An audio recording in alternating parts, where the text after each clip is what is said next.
Well, welcome everyone. This is really exciting that we are in the middle of our divorce panel series. It really has been met with huge success. We've been getting rave reviews for the first two, and we're really excited to have you here today for our third panel series this evening. You know, it is really a pleasure. I think everyone knows Stacy Francis, the founder of Savvy Ladies, and also the CEO and founder of her own wealth management company, Francis Financial Wealth Management. You know her as I know her as a rock star. Everything she touches is just beautiful and thoughtfully done and mindful. And she cares about all her clients as she cares about Savvy Ladies and all the women we help. Lisa Zeiderman is our VP on our executive board. She is a mover and shaker. She is a matrimonial attorney and managing partner at Zeiderman LLP. She is one of the notable women attorneys of 2022 as recognized by Crain's New York. So really proud to have her here tonight and on our board. The conversation is going to be phenomenal. And I want to thank our sponsors, which is really important because as we know, Savvy Ladies, as you've heard, we run a helpline, and our helpline now is matching over 160 women a month. And we are on trend to continue that growth. That is a 10 times growth of what we've seen over the last couple years. So really phenomenal. It is with the technology that we are matching quicker. We're getting more volunteers on board.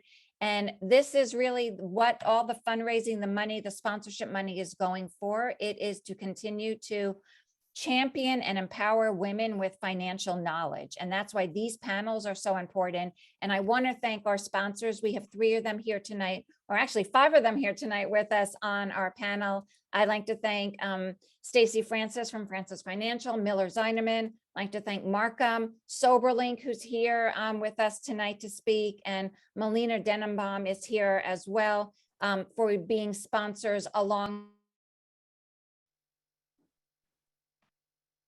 Judy, you just muted yourself accidentally. How did that happen? I'm sorry about that. Also our sponsors, Wealthy Single Mom and Worthy. So continue that it's just a phenomenal support that we're getting here at Savvy Ladies. So thank you so much. I'm going to turn it over back to our moderators, Lisa and Stacy. Lisa, do you want to say a quick hello? And you are on mute really quick. There you go. And just so you know, Lisa has been my co-moderator. This is our third panel together. We have had so much fun. We could talk about this stuff all day, you know, and just been an absolute joy to talk about this really important topic. So Stacy, I'm really looking forward to this evening, and for everyone, we've had 2 phenomenal panels already, and this is our third that we're moving into. We're so excited to be able to do that, and I thank all of our sponsors for making this possible for this evening, for so many people to be able to attend and to be able to educate themselves on these particular issues. So thank you once again to all the sponsors. Thank you. And I wanted to just do a couple housekeeping things. Pull out your calendar and please mark on February 16th. It's my son's 16th birthday, but more importantly, actually I shouldn't say more importantly, but just as importantly, we have our final divorce panel. What better way to celebrate a 16th birthday? Trust me, this guy will be smart. He's not going to get married without a prenup. He has me as a mom. So that is February 16th, and it is our last divorce panel. I know that there were some questions. What happened if you missed a panel? What happens if you need to leave a little early today? Don't worry, we've got your back. The fact that you registered for this event, we can send to you, just reach out to us. We can send you the recording, and you can also, I think, get it on the website. I'm going to kick it over to you, Judy. Is there a place on the website? What's the best way to get these recordings? So we are in the process of editing the recordings, and we will send out an email to everyone who has registered. They ultimately will be on our blog, as we are also recapping the panels in articles to give you the top tips and takeaways from each of our speakers, which is really great, insightful information. So panel 1 is up and panel 2 is up as well. The videos will be included in each of these articles, and then we'll have panel 3 and 4. So we'll have the entire series that we will be sharing with everyone who is registered. Great. So if you're registered, you're going to be getting this, so you don't have to worry about that. And please do share with anyone else that has interest and needs to learn more about doing the best things you can as far as protecting yourself with your finances through divorce and after. All right, so we're going to get straight to business because we have a lot of materials. Not one, not two, but three panels. Three panels with three different extremely important topics. The first one is going to be focusing specifically on addictions and divorce and talking about what you need to do if that's your situation, how you protect yourself. Our second panel is going to be talking about hidden assets. And we have an unbelievably brave woman here who is living through her divorce right now and dealing with, let me just say, some naughty behavior by her ex, not disclosing assets. If that is your situation, what do you need to know? If you're not sure, how can you find out? Great panel. And our third panel is very powerful. We have three fantastic women who are going to be able to help you learn about your learning to harness your biggest asset. That biggest asset is your earning capability. And tonight we have Melina, we have Laurie, and we have Lara who are going to share their experience working with clients. And Lara is going to share her experience of having taken time out of the workforce and relaunching her career in a way that is fabulously successful. Just really powerful. And I'd like to take this time to go ahead and introduce our first panelists. And Lisa, do you want to do that or do you want me to introduce? Sure. Okay. So Chris Beck is from Soberlink. Chris Beck is the VP of the Family Law Business Development for Soberlink Healthcare, in addition to ad campaign creator and placement. Chris works with family law judges and attorneys, as well as mental health professionals across the country to educate them and about Soberlink's modern approach to alcohol monitoring for child custody cases. Chris and his wife Sheila are foster parents. The experience continues to strengthen his family values and advocacy for children. In May 2021, Chris and Sheila adopted their third baby, which brings their total children to 5 children. Chris holds a BA in psychology from the University of California, Irvine, with an emphasis in child psychology. And Chris, I'm going to send a special congratulations for your new child being added to your family. That's wonderful. Thank you. Appreciate it. Very, very exciting. I will also say, Chris, as you know, as a family law attorney, we work with Soberlink very often. So we're very excited to have you tonight. Thanks for having me. And then I'm going to introduce Laurie Itkin. Stacy? I can't hear. Laurie Itkin. Laurie Itkin is a CDFA and author of the Amazon bestseller, Every Woman Should Know Her Options. She has worked on over 250 California divorce cases, educating men and women on the future impacts of proposed property division and support agreements, and empowering them to make smart financial decisions. She is an expert on addressing restricted stock units and stock options in divorce. Laurie is a Savvy Ladies Helpline volunteer who we treasure at Savvy Ladies. So thank you very, very much, Laurie, for coming tonight and being part of our panel. Thank you, Lisa. Welcome.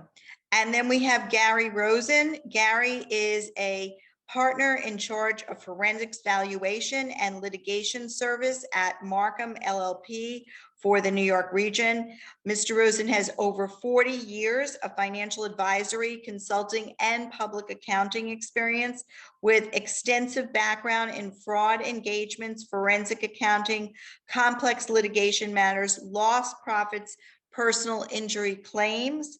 He had shareholder partnerships disputes and other areas of investigative accounting. He has testified as an expert witness in numerous litigation cases covering matrimonial matters, where he is able to communicate complex information, financial in nature, to judges and juries so that they can understand that information. Gary is a force to be reckoned with in the world of financial forensic accounting, and we welcome you, Gary, tonight. Thank you. All right, so why don't we get started with our first panel? And I'm just going to kick it off to you, Laurie. What does a certified divorce financial analyst do? Why is it important? And in particular, in cases where there is an addiction, how does your role maybe even become that much more vital? Sure. Well, first of all, Stacy, I just want to say that I'm so thrilled to be a volunteer for Savvy Ladies. What you have put together, and the whole team is so savvy. What can I say? So I really thank you so much for having me be involved in the nonprofit. So let's talk about a certified divorce financial analyst. You've been one for a long time. You've been a leader in the field. And just to set it up for everybody, I'd like to talk briefly pre-divorce, during divorce, and post-divorce. So when you are contemplating divorce, or your spouse has sprung on it to you that he or she or they are interested in divorce, it's really important. Your number one issue is to become financially literate. And divorce math is different than regular math. So it's very important to reach out. That's a great time to talk to a CDFA who can help you understand in your state how assets and debts are addressed and how child and spousal support may be addressed. So that's a great time to reach out. When you're going through a divorce, there are three major ways to do it. You're either doing it, by yourself online with an online tool, or through mediation, which is very popular in California. A lot of people are using a neutral mediator. And then obviously the litigation approach, where each side has an attorney. And you've got to remember that in mediation, the mediator is neutral and cannot give legal advice nor financial advice. And so if you're navigating mediation, you really want to work with a CDFA who is going to help you understand the financial impact of proposals, help you make proposals, and help you respond to proposals.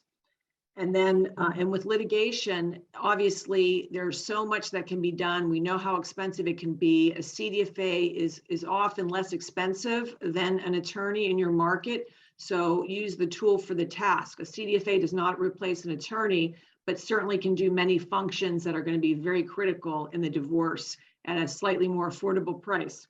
And then finally, post-divorce, you've got to make sure everything that's in the settlement agreement or separation agreement gets done. Are retirement accounts being divided? Has a house been refinanced? All the things that you forget to do. Have beneficiaries been updated?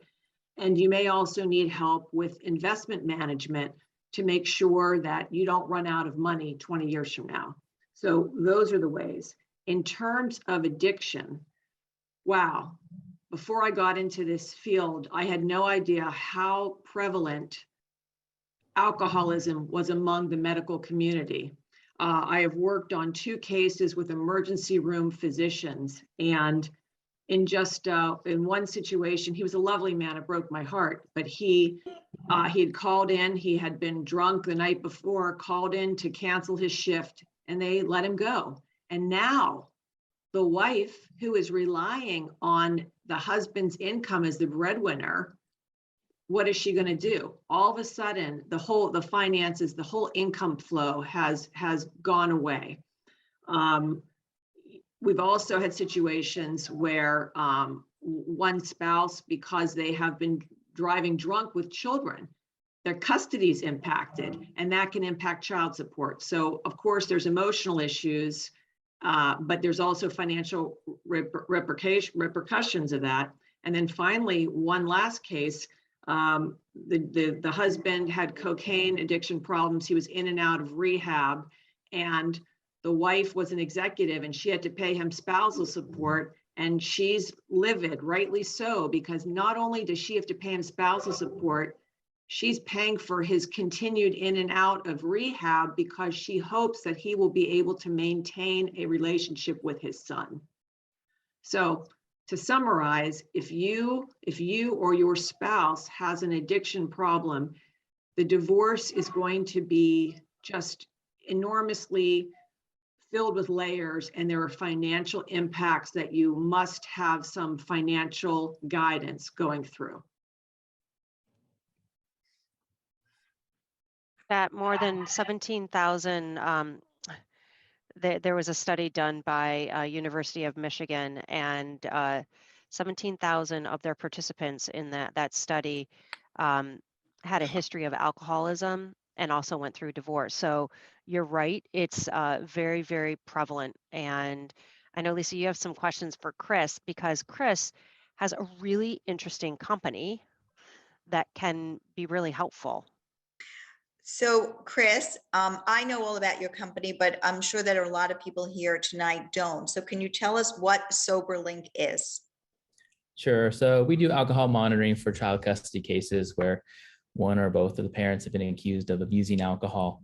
And, what we have done is our company has created a FDA cleared remote real-time alcohol monitoring system.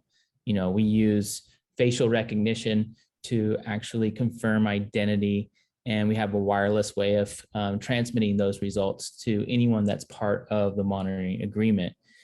Something that Laurie said that I really liked was that there's a key to trying to preserve the relationship of the parent with the child, and that's ultimately what we're trying to do as a company, is provide a tool that can do that when alcohol use disorder is prevalent in the divorce. Chris, there's a few other types of devices on the market, essentially, to choose from. I know that I've had clients who certainly use Soberlink, but I've also had clients who use Backtrack. They use a device on their car. There are a lot of different devices. Tell me the difference. For example, I think the closest that someone might in court, frankly, compare to using a Soberlink would be substituting Backtrack. Can you tell us the difference between those two, between Soberlink and Backtrack, and what the advantages to Soberlink might be? Sure. Soberlink was developed in 2011 for the criminal side of the business, for DUI probation at the beginning. So we have a very robust technology that has a lot of tamper detection type technology. So it's very difficult to what we call game our system. When people talk about the use of some of our competitive products, that is more of a over-the-counter type product that you can buy at a CVS store or a Walmart. And it's really not meant to be used to help keep your child safe. You want something that, the results will be used in court. They'll be admissible. You want, a company that has support. So if you do get into court, they will testify about the results and really back their product up. And that's where Soberlink, their service, is really, the differentiator. But I would say that the robustness of the product and not being able to game our system is what really separates us from the competition. Now, if your spouse is an alcoholic and taking care of the children, and we have a lot of clients who are in this situation, how confident can they be that the Soberlink system is actually working? Sure, it's a great question. I think from the consumer facing side, this seems like a very simple product. You blow into it, it gives you a result of how much alcohol is in your system. But what they don't know is the back end support and complexity and how much we spend to keep our service online. We have in-house developers, a team of 12 individuals that are working all the time, not just to better our product, but to keep our product up and running. And that is extremely costly. And that's why it does cost a little bit to use our product. And, you're paying for that reliability. We've been around since 2011, as I mentioned earlier, and our track record really speaks for itself. What should people watch out for in terms of monitoring relapse? I have a lot of clients who frankly have been married to people with these substance abuse issues, and they get very concerned because there is a relapse that they've seen during their time of being married, and they're concerned of how that gets detected. What is it that they should be watching for in terms of the monitoring itself? Is it gaps in the time periods of monitoring? How do they know what's happening? Well, our best practices suggest testing on a schedule, because you want to help actually reinforce good behavior. And maybe that doesn't come off quite correctly, but when someone's blowing into the device and getting a compliant test, that's a reinforcement to continue to be in recovery and abstain from alcohol. That's something that is a positive reinforcement for that individual. And that's really what we're trying to do. If you see missed tests on a scheduled regimen of testing, you're going to see that, you got to start asking some questions. Is the program not set up correctly for them? Maybe they're not around their device, although it is handheld. It's meant to be used remotely. So I would see if there's any patterns to these missed tests. Have an open dialogue. That's super important when we're doing alcohol monitoring and doing it successfully, is to make sure that there's open dialogue all the time. Of course, if you get a positive result, a non-compliant result, then we definitely need to take the next action. And how do you figure out how many times a day someone should be tested? So we had an expert panel that we consulted with of addiction experts across our field, and they looked at our technology and they had used it in their own business practices. And they said that anywhere from 2 to 4 tests a day is the recommended frequency for our product. And when you say 2 to 4, is there a space? Is there a timing in terms of spacing those 2 to 4 out? And how do you make that determination as to what the spacing should be? So what we do is we ask, when does the individual that's being monitored wake up, and when does that person go to bed? And that's a typical day. And we set the first test and the last test for those 2 time periods. And then we just equally put if there's 3 tests, we put 1 test in the middle. If there's 4 tests, then we'll put 2 more tests in equal increments, because we are a zero tolerance system. Any low alcohol, any low level will be detected by our system. And so that's really important when we're looking at technology such as this, because this is what is in the system at the time the test has been submitted. And, if it's low level, then that going back the 4 hours that there could have been, there was some type of alcohol, taken or drank at that time. And you're detecting that at the next interval. Now, when people have substance abuse issues, what we find in our practice is that it doesn't necessarily limit itself to alcohol. So is Soberlink set up, for example, the new thing that we hear all the time are the gummies, for example. Is Soberlink set up to test for the gummies? Is it set up to test for the person who's taking Benadryl, for example, to get whatever that feeling is that they are looking for? How and what is it limited to, if anything? So right now, we only detect for alcohol. We wanted to make sure that we are the experts in remote alcohol monitoring, and we are. Our track record, again, it speaks for itself. But we are looking at technology as it evolves, and we were looking at anything from marijuana to other drugs that are out there, and looking for remote testing protocols that might make sense that complement our program. But for right now, it's alcohol monitoring, and we're the experts in that technology. That's my understanding as well. So, and in terms of other professionals that you might work with, what other professionals do you tend to work with? For example, addiction professionals. What is your preference in terms of a team, building a team? Yeah, we do work with treatment professionals across the country. We're in 300 plus treatment facilities across the country as their aftercare type program. where they're giving the results back to their sober coaches. When you say a team of individuals, I do think it's important to always consult an addiction expert. I would never say that our device replaces treatment. That is never the case. We are here to help document sobriety so that we can empower those individuals to get through their recovery and maybe reinforce the treatment that they received while in treatment. And then lastly, we've heard of the false positives. Of course, we always get the calls about the false positives, right? I mean, somebody tests and of course, and then there's a positive and somebody claims there's a false positive, but are there really false positives? Sure. I'd be remiss to say that there is not. There could definitely be a false positive. It takes a lot to cause a false positive. This detects alcohol. If you rinse your mouth with Listerine and then blow into our device, Listerine has alcohol in it, it will be a positive. People call that a false positive. I would call that, well, you blew into the device when you had alcohol in your breath. It's not a false positive. It's just doing its job.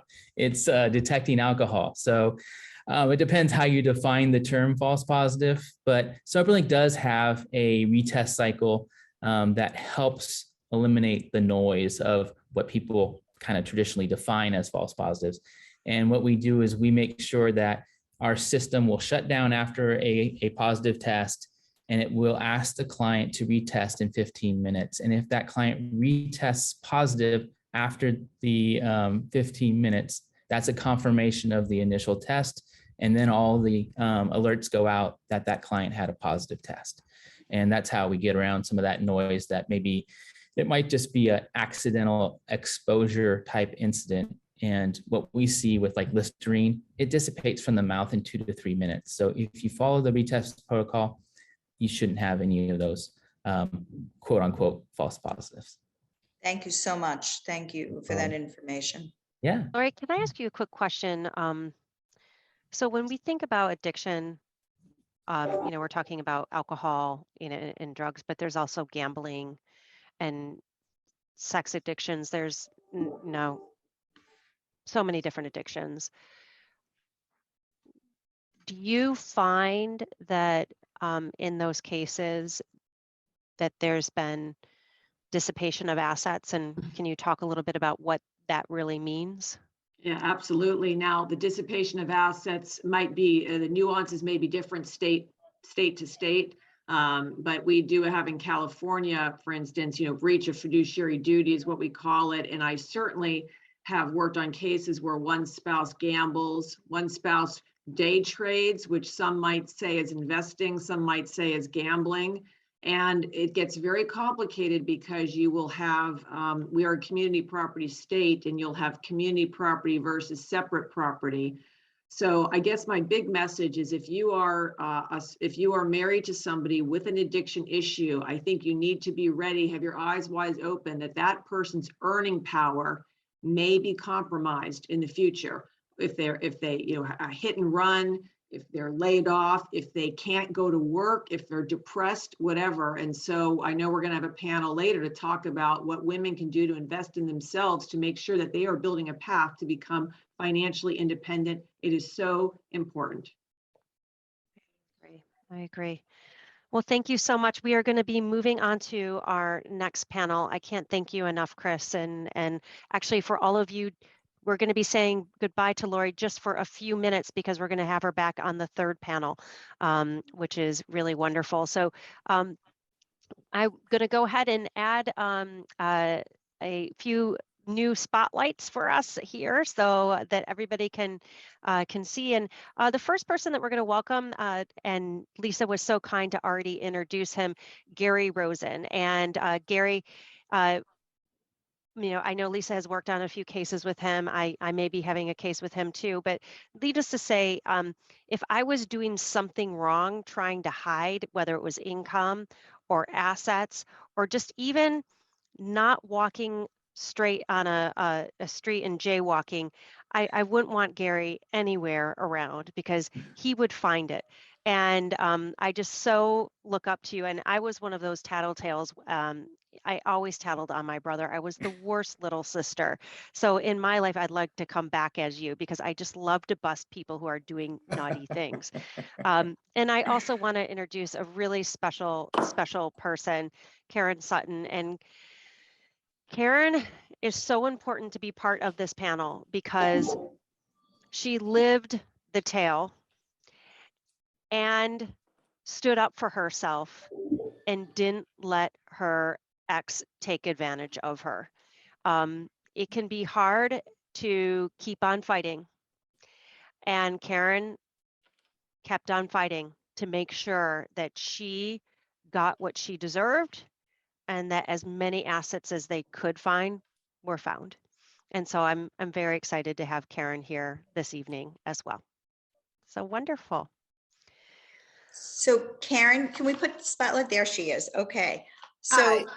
Karen, So so Karen, Stacy's right. You were amazing. You and I worked together on your divorce, and you were an amazing client. And I would love for you to tell our audience how you really learned or what you did to advocate for yourself during the divorce, because you were your own best advocate. okay, hi everybody.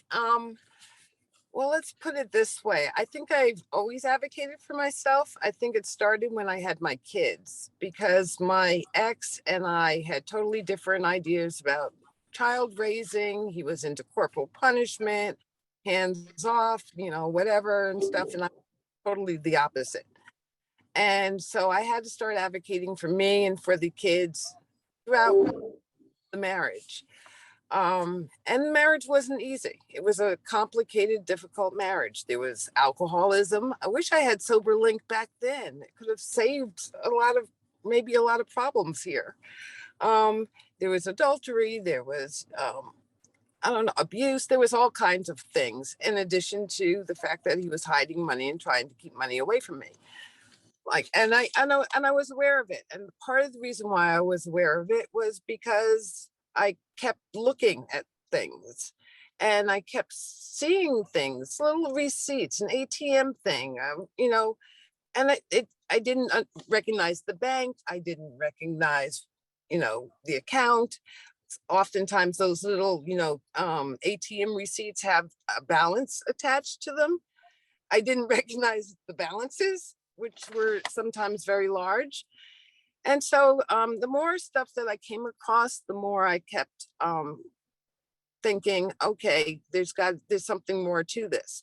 And at the time, I wasn't ready really to pull the trigger and get a divorce or file for a divorce. But something in the back of my head said, just keep track. Just keep looking. Just keep, collecting. And so I had a box in the back of my closet. And I'd come across this and I'd throw it in the box, and I'd come across that and throw it in the box.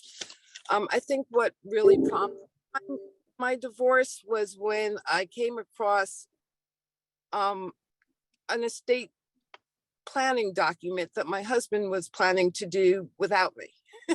He was doing it with his daughter from his first marriage, and I was going to be excluded from the estate planning. And at that point, I decided I had had enough, and I came to see Lisa with my box in hand. And it gave us a good place, at least I think, to start uncovering a lot of the things. It took a long time to do it, but it was definitely worth it. Well, you're right. I mean, Karen, when I remember, I always called it the breadcrumbs, right? And we would literally follow the breadcrumbs, and you would keep handing us the breadcrumbs. And I think the way that you advocated for yourself was that you paid attention. You looked around, you paid attention. You didn't just ignore what was right in front of you. No, I was actively searching at various points. I mean, I know the trash can became one of my really best friends. It's amazing what you could find in the trash. There would be, documents and contracts and emails and letters and all kinds of interesting documents that he would either print and, or throw away or whatever and stuff. I found, he had lots of offshore accounts and land, and a lot of that information came just right out of the trash. The other thing, No, keep going, because that's exactly what happened. And then you would bring them to us. and I would bring them to Lisa and I would say, look what I just found. Some of the things weren't necessarily, I wouldn't say ethical, maybe, but I found the information by any means necessary. It Yeah, wasn't and hard. Karen, don't worry about ethical. He wasn't really being ethical either. No, And he wasn't being yeah, ethical. He was there was, he was trying to getting- hide things. And, Gary can also talk about like what we can do and what we maybe shouldn't do, right. and talk about that. But, I love that you're sharing your story, because you're not alone. Hidden assets occur much more frequently.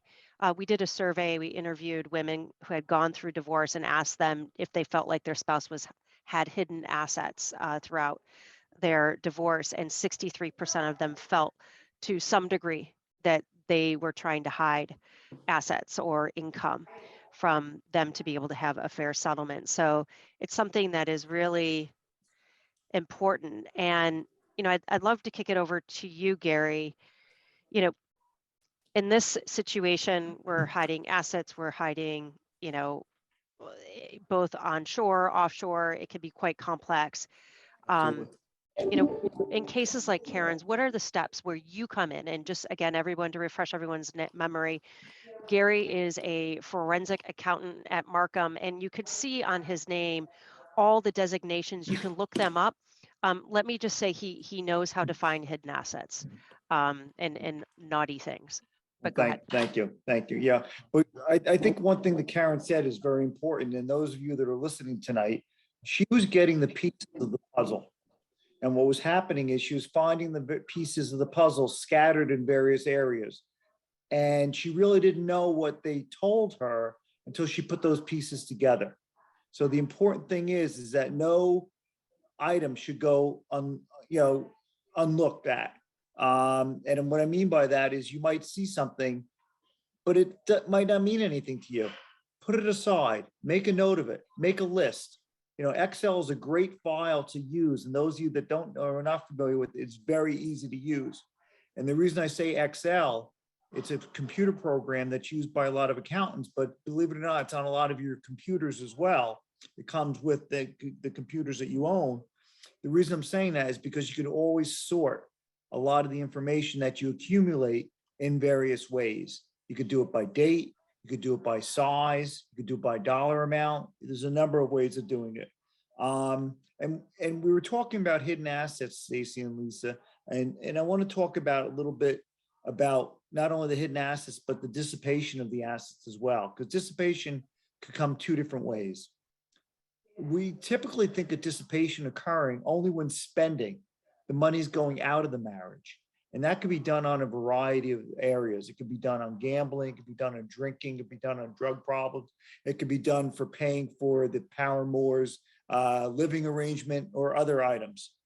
But another way of dissipating the assets of a marriage is by reducing your income, by taking a job that's not as lucrative as it was in anticipation of getting divorced, so that you're cramming down your obligation for the marriage during the time that you were married.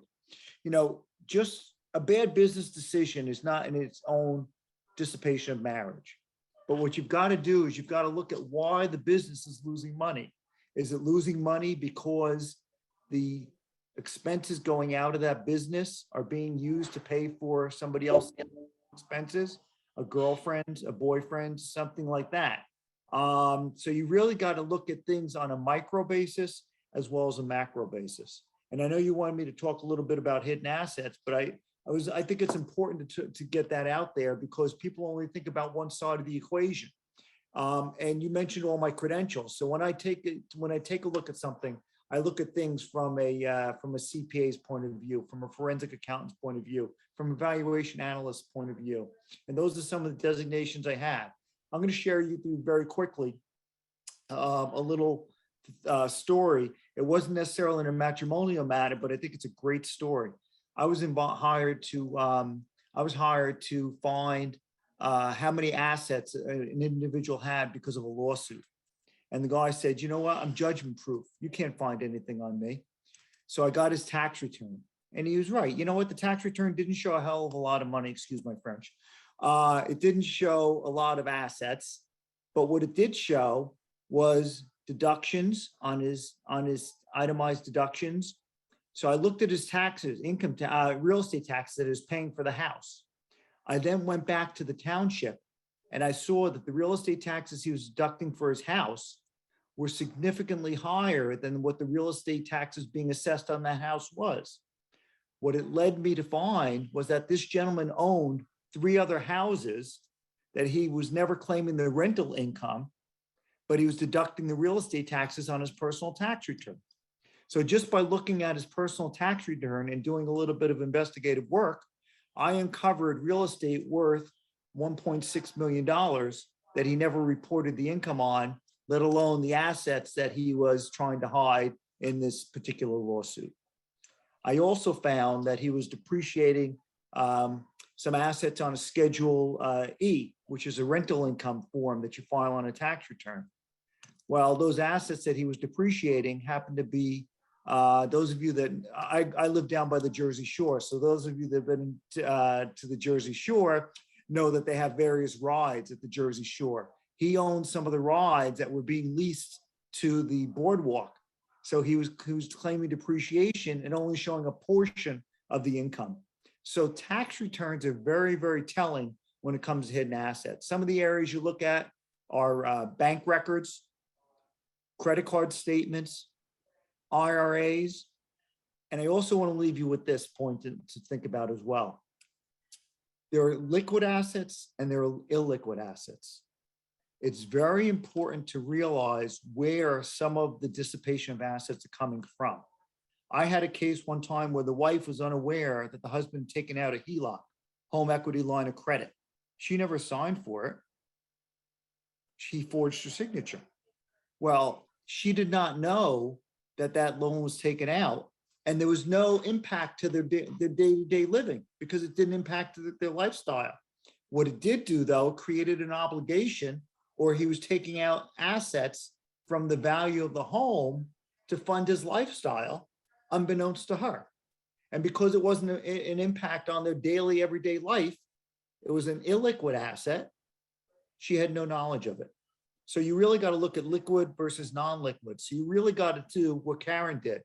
And you got to pay, and kudos to you, Karen. You know, I was looking in between your name on the Zoom, and I was looking to see if it said J. Edgar in quotes in between. What you did is you did play J. Edgar Hoover finding those hidden assets.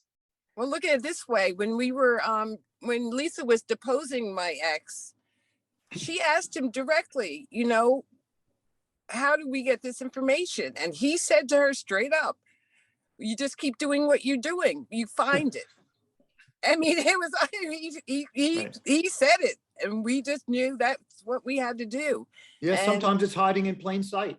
And sometimes you don't realize, like you said, you know, you see a bank deposit or withdrawal slip on an account that you don't recognize, or a credit card statement that you don't recognize the last 4 numbers.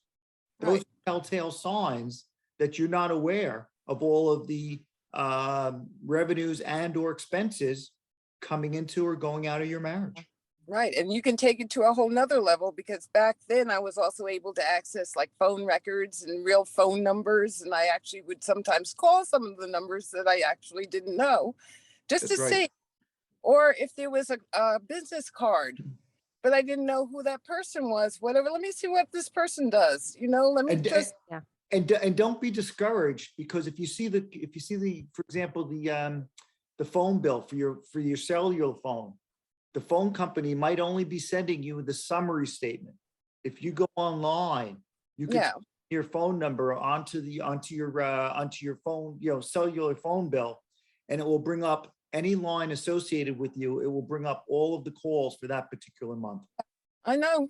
And it'll tell you the length of time that each call is being made. Lisa, I have a quick question that came in the chat, and it's related to taking out loans without your consent and with forging signatures.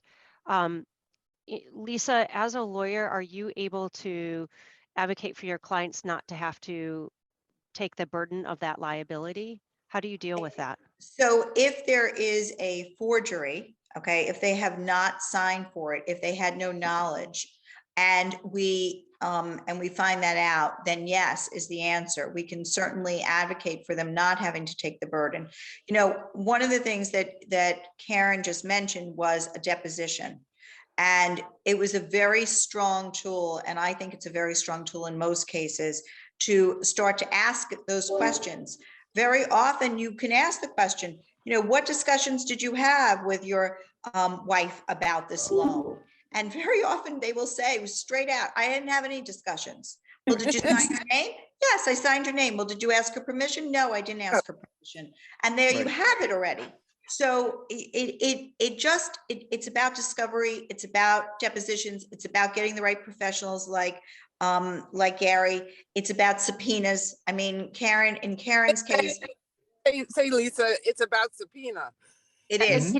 Actually, before we move from subpoenas, Lisa, can you talk about how powerful subpoenas are? So what they are, just like really quick, and how you can use them as a tool to find these assets in a really easy way. Sure. So very quickly, you know, we send discovery demands. We ask for all this discovery, and very often people don't hand over the discovery. So there's a certain time period they need to hand it over. And if they don't, we can go directly to the financial institutions and start building our own file, essentially. It's faster, easier, and sometimes more actually efficient in terms of use of resources to actually send the subpoena. So you don't want to send me your American Express, I'll subpoena it. You don't want to send me your, you know, and when I get the American Express, by the way, the breadcrumbs start, right? Because there might have been payments that were made from an account to the American Express card. The American Express card, all of a sudden I find out that there might be 3 American Express cards, or someone's girlfriend is on their American Express card, right? Or there's miles being used from the American, or points that are being used without non-cash transactions. Exactly. So the subpoenas, I mean, in Karen's case, she knows we send, every time she would give me a crumb, I would start to send a subpoena. Life insurance policies, for example, cash surrender value. People don't want to hand over that information. They may say it's term. Well, it's good to check, because if you send it at the subpoena out, you're going to get all the information. Did they change the beneficiary? Very important, because you might need to go into court and get that beneficiary changed back. That's another example. That's another example of an illiquid asset that has an impact on the marital estate. So Gary, I want to ask you a question, because this comes up a lot, actually, and it's always a tricky question. How do we deal with the cash that disappears? How do we deal with, you know, people who are, you know, that they're stashing cash, right? You know that they are taking these huge withdrawals over a long period of time. Is there a way that you as a forensic accountant deal with that? Yeah, cash is always a tricky one to do. What we usually do on the cash side is that we show them gross. And what we do is we look at the cash transaction to be taken out, and we assume that they were being used by the spouse that took those cash transactions out of the bank, and we treat them as expenses in their column, so that when you do the lifestyle analysis, that our side gets a credit for those type of transactions. You know, Laurie also mentioned it earlier, I think, about day trading. And I want to point out as well that if there are loss carry forwards created by a day trader, those loss carry forwards should become a marital asset of the estate. I testified in New Jersey, and unfortunately, good or for bad, the case settled before I had the opportunity to make law, but the judge was getting ready to rule that my client was entitled to $1.3 million worth of loss carry forwards available that the husband had generated unbeknownst to her on day trading. Gary, a great question that just came in. How do you conduct a forensic investigation if there's no pieces of paper, if all of the, you know, online online banking, online accounts, online transactions. How can you do that? Is it having to have passwords, or how do you get that data? Again, you need to get the passwords, and or as Lisa just pointed out, subpoenas are a great tool to be utilized during the discovery process. Everything that's online, just because it's online doesn't mean that it's not printable. And that the bank is required to maintain these records for an extended period of time. Last time we talked about a case where it was a cash business. And what do? We subpoenaed the delivery records for the purchases. So you can reverse engineer a lot of things, but subpoenas are a great way to obtain information that makes my job a little bit easier because it gives me the roadmap to follow the money. And how do you deal with what I call pre-divorce planning? You alluded to this before, where someone is on purpose suppressing their income, particularly if it's a business owner. In this case, we had a question about a hedge fund. So a hedge fund that was closed before the marriage commenced. What are the things that you look for? And is it a forensic like yourself that would go in and look at the business to really see what's going on here? Yeah, I would look at the business. I would look at a number of things. I would look at the trends of the business. When you do valuation, trending is a very important aspect. So if you have a hedge fund or a business that's going like this, and all of a sudden the person's getting divorced, and all of a sudden you see it drop, that's an important tool. But there's more than just the financial aspect.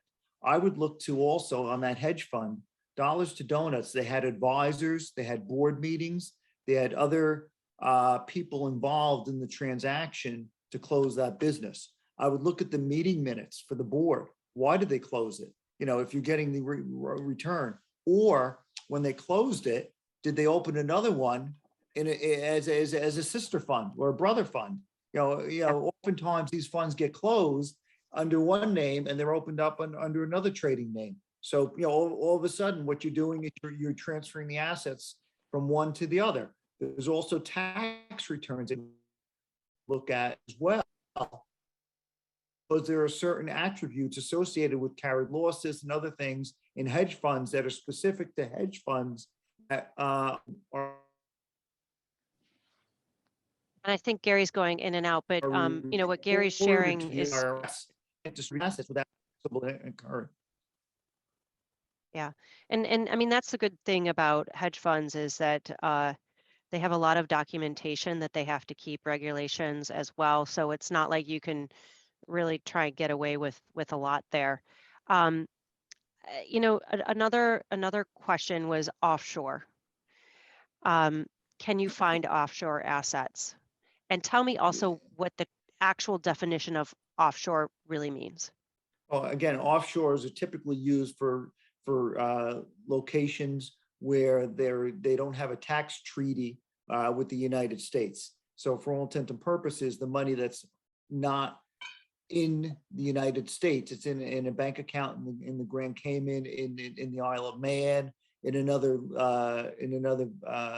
location that does not have or does not come onshore, when say onshore, into the United States and then become taxable. And again, a lot of those places that were offshore, a lot of the banks are getting pressure to release the records of who those investors are, which is making my life a little bit easier. But yeah, there are still havens where dollars can be put. But again, they can be traced. There are ways of tracing them. Can we always get to the bottom of it? Not always, but don't forget, there's two sides to every transaction.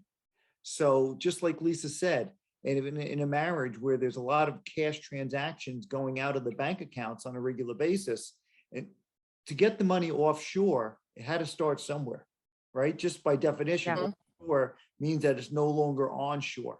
So what we'd have to do is we'd have to look at the other side of transaction. Who's it, Newton, that said, for every reaction, there's an opposite and equal reaction. There you have it. Yeah. And I'm doing that today in another matter where I'm tracing transactions, and I'm seeing that that the money went out, and there was no corresponding, transaction on the books where they recorded it. So they put it to officer's loan.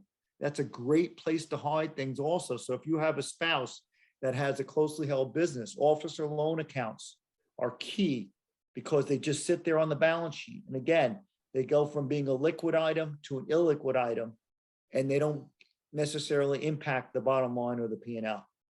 Yeah, and I'll tell you, I've done that. I'm not naughty, not naughty, but Did your you can brother take. tell on you? I know.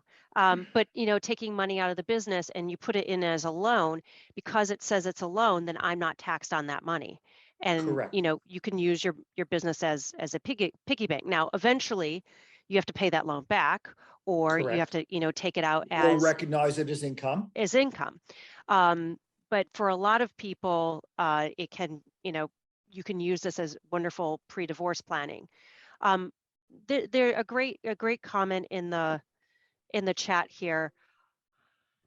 What happens if a spouse is not filing tax returns? And so she's saying that he hasn't filed tax returns for years and has not been able to really get a good handle on what his income actually really is for purposes of paying child support and maintenance, which is really interesting because I guess her husband is an attorney who's not Well, filing tax returns. well, But there you have go. a couple. You got a couple things there. You got a government issue regarding with the IRS. You've got an issue with the Bar Association, I'm sure, to know that an individual attorney is not filing tax returns. If you, as a spouse of an individual who's the breadwinner and you're not working, I would recommend that you go back and file married filing separately with zeros, Mhm. or you're I did that. protected. I You're did that. protected. And then when that husband is called in front of the authorities, you say, well, wait a minute, here are my tax returns. I did married filing separately. And there's no tax impact to you. You might even get, if you have no income, you might even get some tax credits thrown your way from the government. So you'd be surprised. But what that does essentially is it closes out those years for you, takes you off the hook, and shifts the burden to the individual who has not filed the tax returns. So I just want to say a great big thank you to you, Gary, and My to pleasure. Karen. I know that we have so many questions, and we could spend the entire rest of the evening talking more. I please also know that you have the helpline, and we can try and answer questions for you. I'm going to go ahead and put the helpline in the chat so you can reach out. And if we don't have the right expert, we will find the right expert for you to try and help you unravel some of these pieces. And I'm happy to answer any questions that didn't get answered in the chat. Just shoot me an email, and I'm always happy to try and make a difference in somebody's life. Thank you, Gary. That's so nice. And thank you, Karen. My pleasure. For both of you coming tonight. Thank you My so pleasure. much. And I'm going to go ahead and add here both our next two speakers. And so we'll do that. I just want to say thank you again so much, Karen, for coming and for sharing your story. And thank you so much, Gary. I really appreciate you sharing your story too. And so today, we've already done a great introduction for Laurie, and you got to hear from her. But I'd like to also introduce Laura. So she is a client of mine. And I have to tell you, the first client in the history of Francis Financial that actually transferred her accounts on her own to us. So normally we do that for our clients. And we looked at, all of a sudden, it had transferred, and we looked at each other like, who did this? Well, it was Laura, and you did it yourself. I mean, just really phenomenal. And that just really tells you what a can-do person she is. And, as she shared, she was at home for several years, left a tax accountant practice and work to be at home, a full-time mom, and needed to get back to work. And what I was just so impressed by is that she did something I've never seen anyone do that was so powerful. She put together her resume, wrote an email of, these are the types of jobs that I would like to work at. Please let me know if you know anyone. and sent it out to all of her contacts. And so I'll let her finish the story of how that worked out, but all I can say is it worked out really well. And I'd just love to give a warm welcome to both of you being here tonight. Thank you so much. Thanks. And today's Stacy, I pushed forward the paperwork to roll over my retirement accounts from my former employer. Yay. So those are going to be coming in too. So yes, so that was a broadcast email. I sent out an email after my 11-year career break to lay the groundwork for returning to work to about 150 people in the New York City area, basically everybody that I thought who could potentially help me in my job search. And I attached my new resume and laid out like, these are the types of roles I'm interested in. These are the skills that I can offer. And do you know anybody at these organizations? And I was very specific about the organizations I was interested in working at. I received a tremendous response. I mean, people were so kind and willing to help. And it did ultimately help me land my first role. And people would say, my neighbor works there, I'll ask her. And I would have a networking conversation, an informal interview with various people. And I was looking to pivot into nonprofit. So I'd be meeting people in charities, at foundations, and the response was overwhelming. And so I would say that my first piece of advice for anyone who's having to relaunch their career is like, ask for help. You will not be able to do this on your own. My dearest friend from college's sister, who's a graphic designer in Colorado, helped me with my resume. People opened the doors for me in organizations, and it ultimately led to the position. A mom at school went to the university that hired me in my first job. She was like, I know somebody I used to work with in sales who works there. She gave me 45 minutes of her time. And then months later, a position opened up, and I emailed her and I said, look, is this on your team? And she said, yes, send me your resume. I'll nudge it along. My resume got floated to the top of the hiring manager. I connected with a friend who also went to the university and said, do you know the hiring manager? She did. I wrote an email for her to make a recommendation to me. She sent it to the hiring manager on vacation from Alaska, and I was able to get the interview. And it really helped me get my foot in the door. And without that, I don't know I would have been able to interview as many places as I did. And I have to say, I mean, you ended up, going to Cornell University, which is phenomenal, and then have pivoted into yet another role as well. And so, I mean, just you're such a can-do person, and I think it's so important for you to be part of this program tonight. And I also want to introduce Melina, and Melina is a coach. She launched a wonderful coach called MFL Coaching, and works with a lot of individuals, helping them take their passion, put it into practice, take their career, put it into the stratosphere of everything that they want to achieve. And I'd love to ask you, Melina, like this is phenomenal. How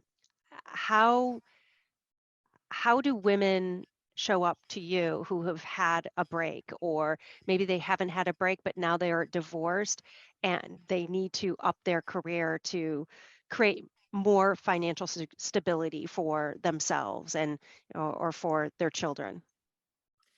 Well, there are two different ways to think about this. One is really the self-assessment process, which is tapping into who you are truly at your core, what your strengths are, what your past experiences have been as early as you've been able to earn $1.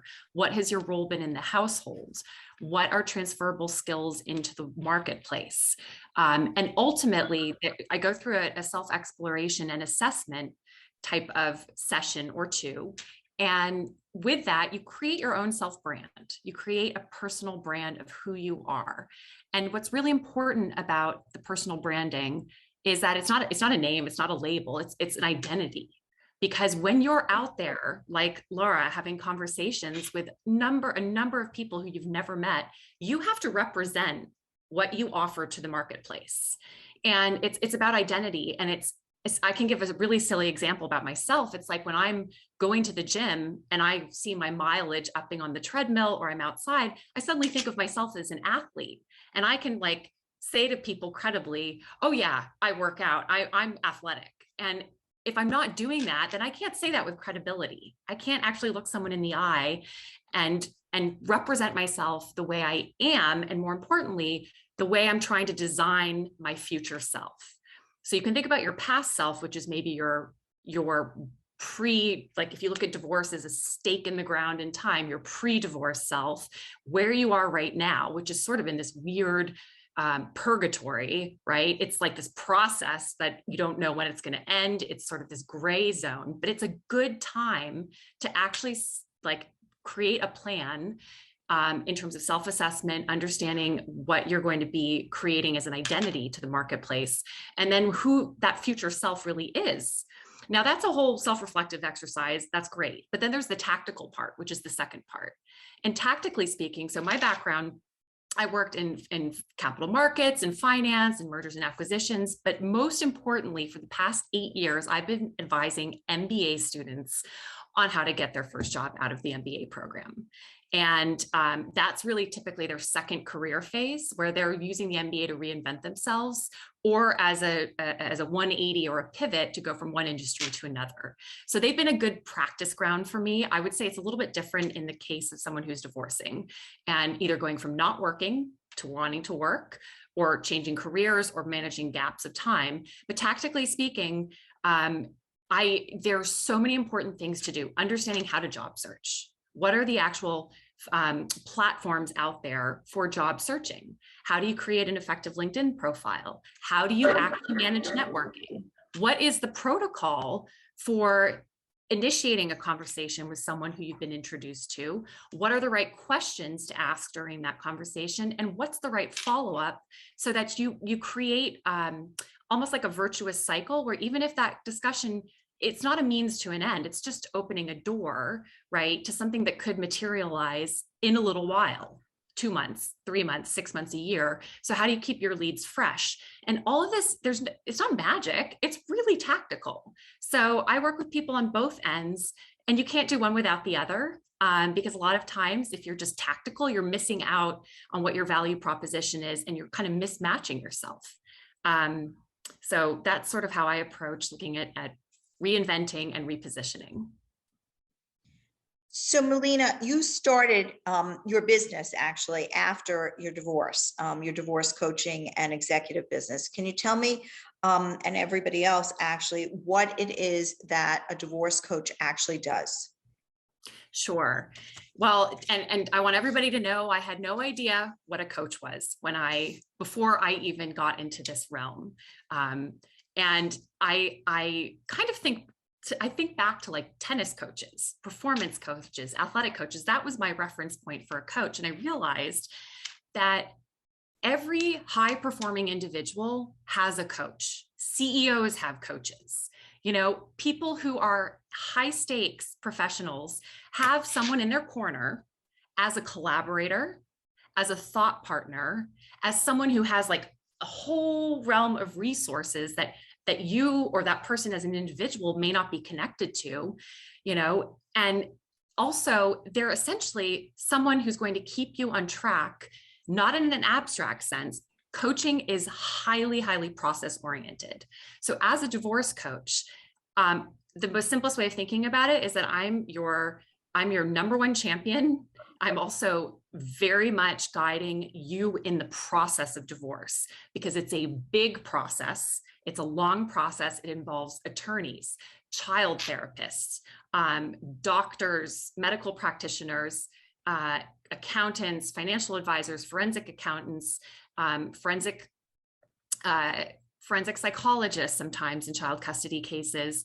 And it's as simple as like, oh my God, I need to move. I need a realtor. So a divorce coach is someone who can act a little bit like an air traffic controller and concierge. That's very basic. More importantly, it's about helping you figure out what your most important goals are and actually creating a path to get there. And in the inverse, what are your biggest obstacles, your immediate obstacles in your divorce? And how do you get through them or remove those obstacles? And again, it's not therapy, but it is an emotional safe space to really make sure that your emotions are not guiding your decisions.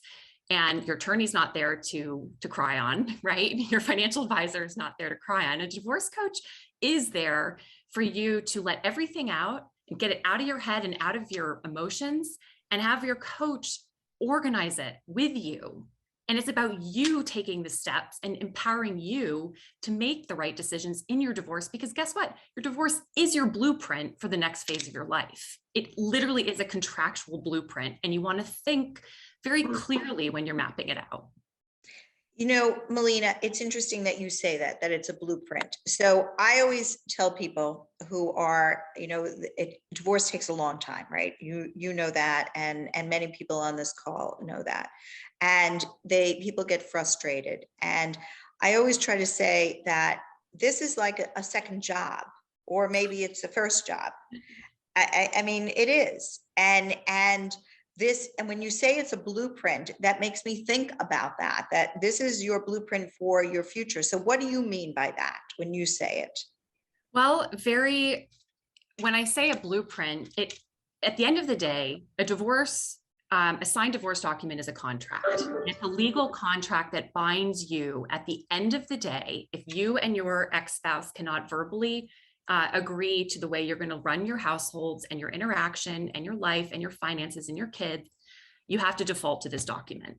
And so all of your energy and your effort in the divorce process with your attorney and your accountants has to focus on creating the right contractual blueprint. And you don't want to concede things just to hurry the process up, right? Just get him off my back. So let me just, I don't want to deal with this. It's too complicated. Let me just, okay, fine. He can have, you know, this bucket of assets. I'm tired of fighting. That's not going to actually set you up for long-term survival and long-term success. And, you know, when you're looking at a blueprint, that's the contractual side, right? Like an architect is drawing out plans, but your entire life changes throughout divorce. I mean, we're talking friends change, the way your relationship with your family, you may have parents who come move in for a while. You may geographically go from a house to a 2-bedroom, 1-bedroom apartment for a period of time. You may take a new job. You may downsize your professional responsibilities or restructure them so that you can manage yourself as a single parent. You may end up having a new relationship, which takes you in a different direction. So that's also the life blueprint. And you want to be very careful about what you're doing during divorce, because there's always an effect on yourself, because we can be very reactive, very much trying to fill holes and gaps within ourselves that the divorce is leaving, but there can be an effect on your children. And you want to make sure with someone who's been through this and has seen a lot of different outcomes, that everything you're doing during the divorce is creating the right foundation so that you are going to come out of your divorce actually stronger as a person. And it is honestly, Lisa said, you know, if you can see the forest through the trees, I couldn't see the forest through the trees during my divorce. My God, I spun my wheels. Anxiety, depression, researching case law to figure out what side my judge might come out on a ruling. I was obsessed with details. I didn't know what I didn't know, and I couldn't handle not controlling and not knowing the process.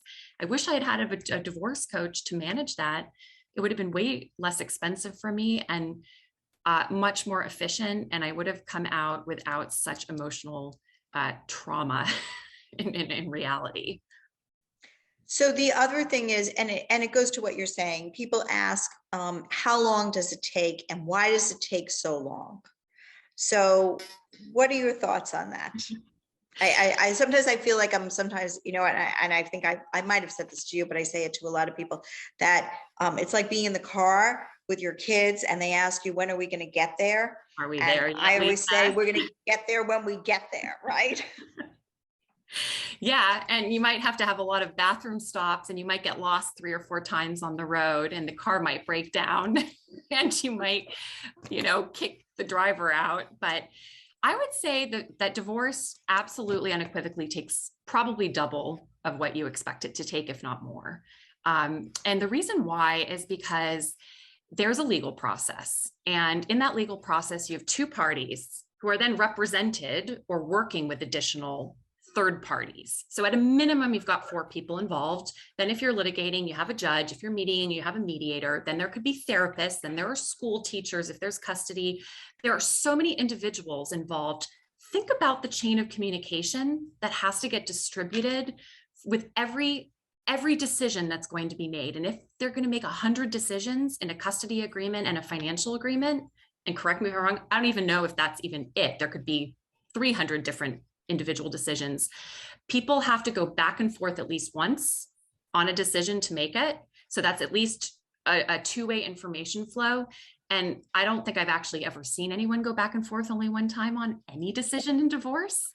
So take those 200, 100 questions, 200 questions, points of settlement, multiply that by how many times they have to go through all these different professionals, and at least between the two parties, it's mind-boggling. And there's no platform. Like I always think about technology. There's no platform to like efficiently do this. It's still human to human. And it's still emailing a document to a person. I have a slightly different perspective, if I may. So Sure. A lot of my work is done supporting couples in mediation. Often I'm hired as a neutral financial expert.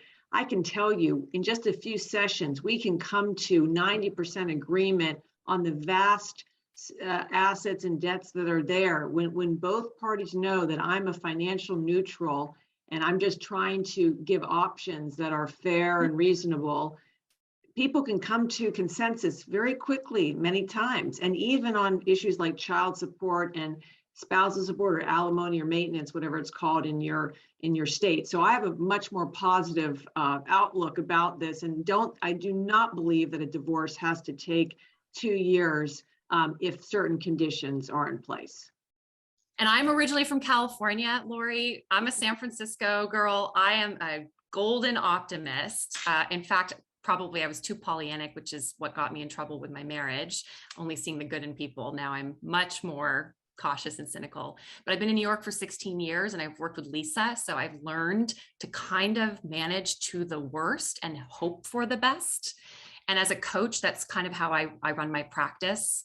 I also have a business background, so I really do understand and see divorce as a process that it has an arc. It can have bumps, but it really has an arc. And unfortunately, people change their minds. People in contentious divorce scenarios work with unreasonable people across the table, their soon-to-be ex-spouses. That makes it very hard. And also, you hold up the process. If you don't have somebody who's a good thought partner, collaborator, advisor, or coach, you're going to be unsure of your decisions and your needs and wants and how to advocate for them. And you're going to hold up your own process. I mean, I was guilty of that left and right. Absolutely. I think setting reasonable expectations is probably the most important job I serve. As Stacy's been stating in the chat, can the whole house issue, can you afford to keep the house? I never say no. I walk them through. Can you refinance the mortgage in your own name? What steps will need to be taken to do that? What's this going to look like with property tax, homeowners insurance, utilities? And never saying, no, that's impossible, allowing them to come to the realistic expectation by guiding them, just similar to what you do as a coach, but I'm doing it on the financial way. But you're absolutely right. If people have unrealistic expectations, in my experience, that's what holds up the divorce process. And information is what helps people set their expectations. And I think what's so hard about divorce is that it's like a black hole for most people. We've never been through it, most of us. We haven't worked with a matrimonial attorney.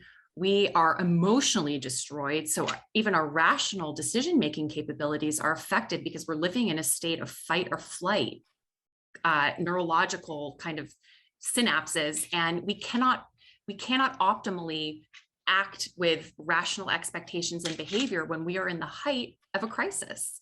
And so, Laurie, working with people like yourself and Lisa, it's like that calm, like, let's just be centered, let's be calm, but people still don't trust that they're going to be well represented with a neutral party, I believe in it. I've just seen people who are so deep into their emotions that they can't actually they're paralyzed, paralyzed from making decisions. And so, you know, that's something an attorney can help with, but you're going to be paying $6.50 an hour to go over 8 different scenarios and play them out with your attorney, when really you know your life the best. And so you know what outcomes are needed for your life to function, and then advocate to your attorney your priorities and understand with a collaborator what you can give up a little on and what you're going to fight for. It's complicated, and you're not supposed to know it as the person going through it. But when you have people who can inform you, then you're armed with information, and it takes fear away. And without fear, we can make better rational decisions. So I know we're Melina, coming. Sorry, ahead, I know I'm we're sorry. coming up to the end of tonight, and I want to make sure. So Laurie, I'd love to hear kind of those top tips for long-term financial security. Love to hear that. And Laura, I'd love to hear from you too. Just any advice that you have, because you lived the life of going through this, and you know, you've always had financial security as your north guiding point. But Laura, can you Sure. share a little bit, like, what are the most important things for women listening here? Obviously, you shared earlier, it's, you know, becoming financially independent, investing in your career as a really important asset that produces income. But do you have any other thoughts that you want to make sure we go to? Absolutely, Stacy. Again, the number one thing is, you know, working with the CDFA to set realistic expectations. What financially can you expect based on the marital net worth and based on the incomes of the parties? What's a reasonable range? Because if you expect this and this is what's reasonable, you will constantly be paralyzed in decision making, and you will be very dissatisfied with the process. So expectation setting. And that's also, as Melina says, getting information, getting educated so you feel confident in making the decisions. The second is, I see this all the time, if you are receiving child support and/or spousal support, alimony, maintenance, you need to have a plan, because for when that income no longer is coming in, your children will age out, your spouse may retire. And so too many women come to me for investment management when they are losing support, like next year. We have to build a plan in advance. We have to work together to build a plan. And then finally, once the divorce is over, analyzing what are your income sources and how are you going to set everything up from a financial standpoint so you don't outlive your money. Exactly. And I know we have some questions also. How do I find a CDFA? I'm going to put a wonderful resource in the chat, the IDFA. I'll put a link to that. You can find a CDFA that has a specialty in your area. You can also reach out to Savvy Ladies. We have fantastic CDFAs that are volunteer on this helpline. Laurie is one of them, actually, for that question.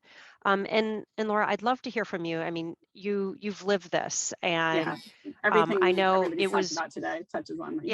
it was really frightening. You know, to like have given up your career and then find yourself, you know, having to relaunch it and wondering, do I have enough money? Am I going to be okay? What does this look like? Well, the uncertainty was overwhelming for sure. And what Melina mentioned about decision making rings true for me. I struggled with decision making. And again, it was very emotional. And I think even decision making is still a bit challenging for me today. But I would say for the career relaunchers, if you know you have to go back to work, don't procrastinate. And this kind of touches on what Laurie said. It's like, don't wait until the spousal support or the child support is about to run out to create a plan. Like, if you know you have to go back to work, start laying the groundwork now, even if you're in the middle of the divorce process and it doesn't make sense for you to accept a new role at the moment. Like, you can brush up your LinkedIn profile, like all these steps that Melina mentioned that are tactical measures. Like, you could do that while you're doing the divorce, and it's kind of empowering too, because you know you're preparing for the next chapter of your life. It's overwhelming because you are taking care of children, you are running a household, you maybe have elder care, and the divorce itself is a part-time job. Looking for a job is a part-time job, and you just feel vulnerable everywhere. But at some point, all of those measures that you've taken kind of like click, and then you're in the next chapter of your life and you feel like good about it and it's worked out for you. But the things that you can do, work on your resume, work on your LinkedIn profile, start networking. These are like really actionable things that you can do while you're in the divorce process to get ready for your next career. And one last question that came, anything that you would have done differently when one of the women asked? To be like not petty and move the process, Yeah. it'll move the process along faster, and it's better for like everybody's families basically, and your mental health. Yeah,